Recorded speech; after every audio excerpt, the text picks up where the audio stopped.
Bone marrow test చేయాలి అని పిల్లలకి ఎప్పుడైనా చెప్తే పేరెంట్స్ చాలా కంగారు పడిపోతారు. ఫస్ట్ ఏంటి అంటే ఈ టెస్ట్ చేయకుండా ఏదైనా ఆల్టర్నేటివ్ ఉంటుందా, అసలు పిల్లలు ఈ టెస్ట్ తట్టుకోగలరా, ఈ టెస్ట్ అసలు చేస్తే ఏమన్నా సైడ్ ఎఫెక్ట్స్ ఉంటాయా అని చాలా క్వశ్చన్స్ అడుగుతారు. Hi, this is doctor Veena Akkineni, paediatric haemato oncologist.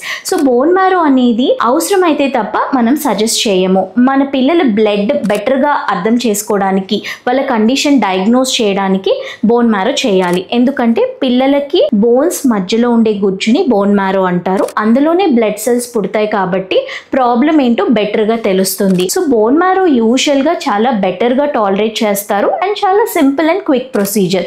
అది నొప్పి రాకుండా పిల్లలకి మనం సింపుల్ గా సెడేషన్ అంటే మత్తి ఇచ్చి ఇలా పడుకోబెట్టి వాళ్ళకి తెలియకుండానే ఇక్కడ నడుం పైన భాగంలో ఒక చిన్న సూదితో చేస్తామన్నమాట. చేసేటప్పుడు కూడా వాళ్ళకి సెడేషన్ మత్తు ఉంటుంది కాబట్టి తెలీదు. ప్రొసీజర్ తర్వాత కొంచెం పెయిన్ ఉండొచ్చు, అది మనం పెయిన్ కిల్లర్స్ తో మేనేజ్ చేయొచ్చు. సో ఇది చాలా క్విక్ గా ప్రొసీజర్ అయిపోతుంది. ఒక 10 minutes ప్రొసీజర్. మార్నింగ్ మనము వస్తే ఈవినింగ్ కల్లా వెళ్ళిపోవచ్చు అనమాట. యూజువల్ గా ఎటువంటి సైడ్ ఎఫెక్ట్స్ అనేవి ఉండవు.